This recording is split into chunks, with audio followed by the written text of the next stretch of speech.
Naniniwala si Darion na may kakaiba kay Helmut. Nagpasya siyang magbigay ng payo sa pagsasanay kay Helmut. 2 beses niyang inatake si Helmut sa kanyang kamay. Pagkatapos ay tinanong niya si Helmut kung naiintindihan niya ang problema sa kanyang posisyon ngayon. Sinabi ni Helmut na wala siyang naiintindihan. Sinabi sa kanya ni Darion na kung hindi niya gagawin ang lahat para maunawaan ang problema, walang hapunan para sa kanya. Natakot si Helmut nang marinig ito. Nakiusap siya kay Darion na maghintay habang iniisip niya ang bagay-bagay. Sa pag-iisip ni Helmut, napagtanto niya na iba ang sakit na naramdaman niya nung siya ay natamaan. Nalaman niyang inatake siya ni Darion sa ibang bahagi at sa ibang bilis nito. Ito ay kakaiba para kay Helmut dahil ginamit ni Darion ang parehong paggalaw upang hampasin siya, ngunit magkaiba ang sakit. Sinabi sa kanya ni Darion na ang problema niya ay ginagaya niya ang porma, at hindi yun sapat. Kailangan na malaman ni Helmut ang pagkakaiba ng kanyang mga kalamnan, ang panginginig sa kanyang mga daliri, ang bilis, ang daloy, at ang mga kasunod na paggalaw. At higit sa lahat, kailangan niyang maunawaan ang espada at ang kanyang isip. Sinabi sa kanya ni Darion na kapag nasa kontrol niya ang mga bagay na iyon, ay talagang may matututunan siya. Dapat italaga ni Helmut ang kanyang puso at kaluluwa sa bawat galaw na kanyang gagawin, upang tunay na maunawaan ang espada. Sinabi niya na ang lahat ng ginawa niya kanina ay walang kabuluhang pag-indayog ng kanyang mga braso, at hindi siya magiging swordsman ng ganon, siya ay isang magiging mangangahoy lamang. Matapos marinig ang sinabi ni Darion, nagpatuloy si Helmut sa pagsasanay. Nang matapos siya, pumunta si Helmut sa ilog. At doon nakita niya ulit si Laga. Laking gulat ni Laga nang makitang nagkaroon ng muscle si Helmut mula sa pagsasanay. Nang umupo si Helmut sa lupa, tinanong niya si Laga kung bakit sinabi ni Darion na may utang na loob siya sa kanya.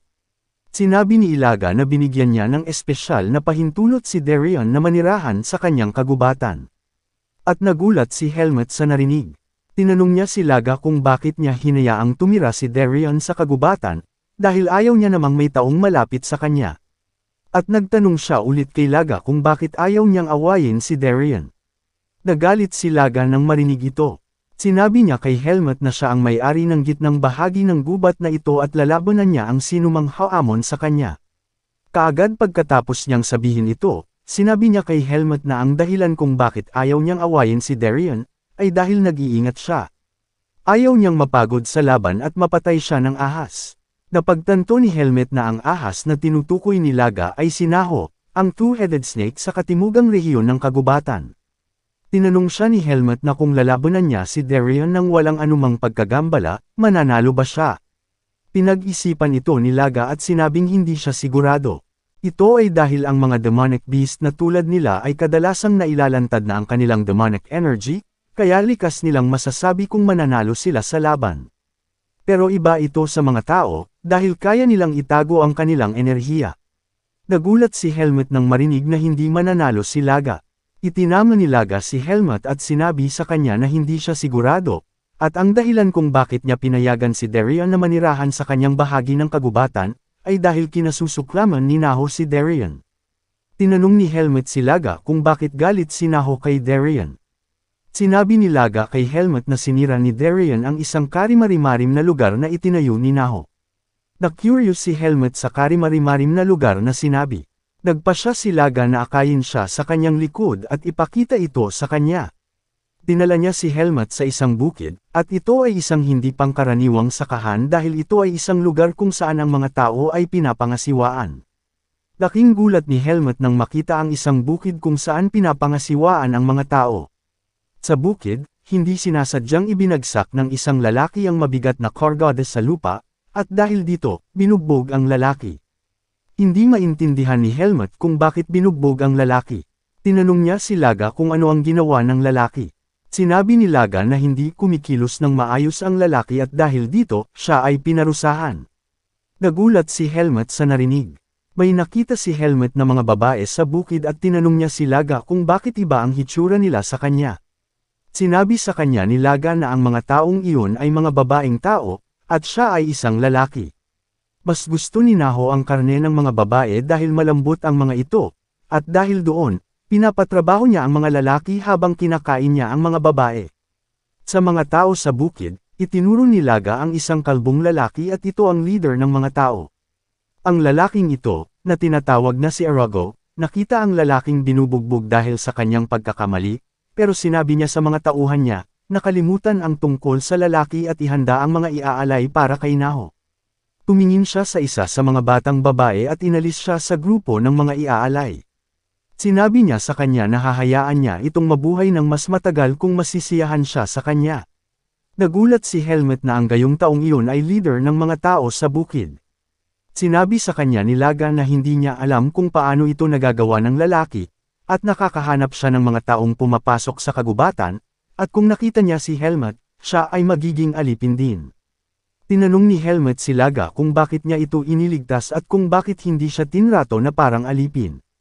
Sinabi ni Laga na iniligtas niya si Helmet para hindi na dumami ang mga alipin ni Naho. Napangiti si Helmet dahil alam niyang nagsisinungaling si Laga. Pagkatapos ng kanilang pag-uusap, nagpasya si Laga na umuwi na sila. Nang lumingon siya, nakaramdam siya ng demonic energy. At bigla na lang, inatake siya ni Naho. Napigilan niya ang pag-atake, at itinulak niya si Naho. Tumayo si Naho, at natakot si Helmet dahil sa malakas na demonic energy na nararamdaman niya. Tinanong ni Naho si Laga kung siya ba ang nagpalaki kay Helmet. At sinabihan niya itong kainin na si Helmet habang bata pa ito dahil iyon ang pinakamasarap sa mga lalaki, at kung hindi ito kakainin ay maaari na lamang niyang ibigay si Helmet. Sinabi ni Laga na babae lang daw ang kinakain niya at hindi masarap si Helmet. Sinabi ni Naho na talagang ayaw niya ding kainin si Helmet, ngunit mayroon siyang isang issue kay Helmet, at iyon ang kanyang amoy. Nang maamoy ni Naho ang amoy ni Helmet, tinanong niya ito kung paano niya nakilala si Darien. Agad na dumpense si Laga kay Naho. Sinabihan siya ni Naho na kumalma at medyo nagalit lang siya dahil sa ginawa ni Darien sa kanyang sakahan, ilang taon na ang nakakaraan. Sinabi sa kanya ni Laga na hindi kilala ni Helmet si Darien, at kinuha lang niya ang damit ni Darien at isinuot. Sinabi ni Naho kay Helmet na swerte ka, dahil kung kilala niya si Darien, ay tiyak na papatayin niya ito. Nang marinig ito ni Laga, naglabas siya ng malakas na enerhiya at sinabi kay Naho na kung susubukan niya ang anumang bagay, lalaban siya dito. Natakot si Naho at sinabi kay Laga na hindi na kailangan ng ganoong aksyon. Sinabi niya kay Laga na wala siyang interes na labanan siya. Sinabi nito sa kanya na umalis na sa kanyang teritoryo at huwag nang bumalik. Sa pagkasabi nito ay umalis na sila. Nang makaalis sila ay nahimatay si Helmet sa takot na naranasan niya. Nang magkamalay na siya, sinabihan siya ni Laga na huwag pumunta sa teritoryo ni Naho at manatili lamang siya malapit kay Darien. Nang marinig ito ni Helmet, nalungkot siya.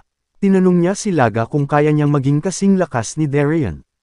Sinabi sa kanya ni Laga na malakas si Darien. Sinabi niya na hindi niya alam kung gaano siya kalakas, pero alam niya na siya ay nasa antas na hindi kayang maabot ng karamihan ng mga tao, kahit na magpakahirap pa sila sa buong buhay nila.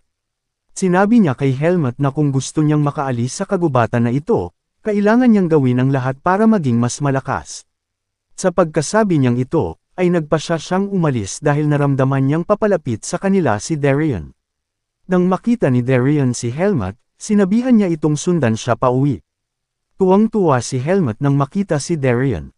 Tuwang-tuwa siya nang may 2 taong nagbabantay sa kanya. Sa sumunod na eksena, makikita natin si Helmet na umiiyak sa sakit. Sa sandaling iyon ay naalala niya ang pag-uusap nila ni Darien. Pinigyan siya ni Darien ng mga halamang gamot na makakain tuwing gabi bago siya matulog. Tinanong siya ni Helmet kung anong uri ng mga halamang gamot ang mga ito. Sinabi sa kanya ni Darien na ito ay mga makamandag na halamang gamot. Nagalit si Helmet sa narinig. Sisigawan na sana niya si Darien, ngunit mabilis siyang inatake ni Darien gamit ang mga kamao nito. Sinabi niya kay Helmet na ang mga halamang gamot ay sinadya, upang sugpuin ang kanyang core na kadiliman. Si Helmet ay kumakain ng mga makakamandag na halamang gamot tuwing gabi bago siya matulog, at hindi niya inaasahan na magdudulot ito sa kanya ng matinding sakit. Wala siyang magawa kundi ang sumigaw sa sakit. Sa sumunod na eksena, makikita natin ang pagsasanay ni Helmet gamit ang isang espadang kahoy.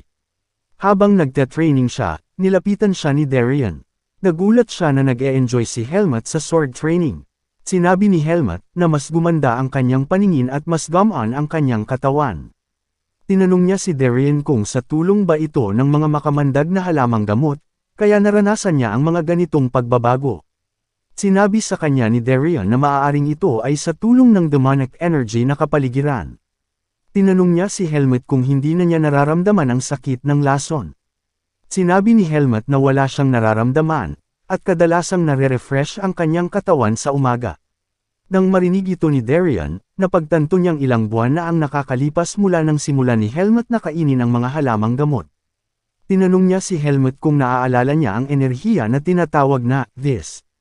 Sinabi niya kay Helmut na kung ang katawan ng isang tao ay wala sa pangunahing antas, hindi matututo ang isang tao kung paano gamitin ito, at iyon ang dahilan kung bakit hindi niya tinuruan si Helmut kung paano gamitin ito dahil ang kanyang katawan ay wala pa sa antas na iyon, ngunit ngayon, si Helmut ay nasa tamang antas na. Nang makita ang kanyang pagbabago, nagpasya si Darian na turuan si Helmut kung paano gamitin ang vis. Kinuha ni Darian ang kahoy na espada at binalutan ito ng vis. Nang gawin ito ni Darian, nakaramdam ng matinding pressure si Helmut. Sinabi ni Darian kay Helmut na isama ang enerhiya sa atmosfera sa kanyang katawan. Dapat niyang kontrolin ito ng malaya, at dapat niyang gamitin ang kanyang espada para magkatawang-tao ang enerhiya. Sa pagkasabi nito, sinabihan ni Darian si Helmut na ihanda ang kanyang espada. Sinabi niya kay Helmut na dapat ay huminga siya ng malalim habang nakikipaglaban sa kanya. Kailangang gawin iyon ni Helmut upang maabsorb niya ang enerhiya. Sa pagkasabi nito ay inatake ni Darian si Helmut na may power ng vis. Sinabihan niya si Helmut na mag-ingat sa daloy ng enerhiya dahil kapag hindi niya ito na-manage ng maayos, masisira ang kanyang katawan.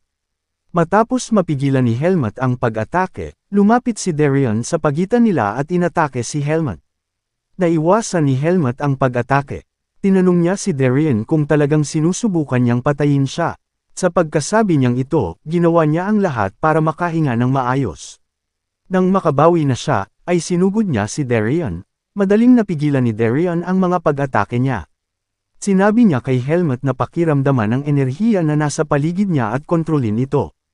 Sinubukan itong damhin ni Helmut, ngunit napaatras siya.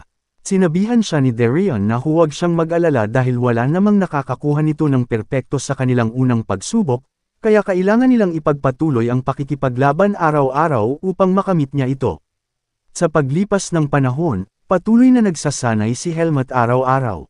Dahan-dahan niyang nararamdaman ang enerhiya sa kanyang katawan at sa huli, ay nakontrol na niya ito. Makalipas ang 4 na taon, makikitang pinuputol ni Helmut ang mga puno sa kagubatan gamit ang kanyang espadang kahoy. Nang matapos siya sa kanyang pagsasanay, kinausap siya ni Darian. Sinabi niya kay Helmut na medyo mahusay na siya sa paggamit nito. Hiniling ni Helmut kay Darian na magduelo sila para mag-improve pa siya. Pero sinabihan siya ni Darian na ipakita muna sa kanya ang kanyang vis. Nang ilabas ni Helmut ang kanyang vis, nagulat si Darian. Hindi siya makapaniwala na kayang i-manifest ito ni Helmut sa murang edad niya. Alam niyang may core ng kadiliman si Helmut, ngunit sigurado din siyang may potensyal si Helmut. Natitiyak niyang babaguhin ni Helmut ang mundo, pero hindi siya sigurado kung ito ay isang mabuti o masamang pagbabago. Matapos makita ang kanyang vis, napagtanto ni Darian na oras na para hayaan si Helmut na pumunta sa labas ng kagubatan.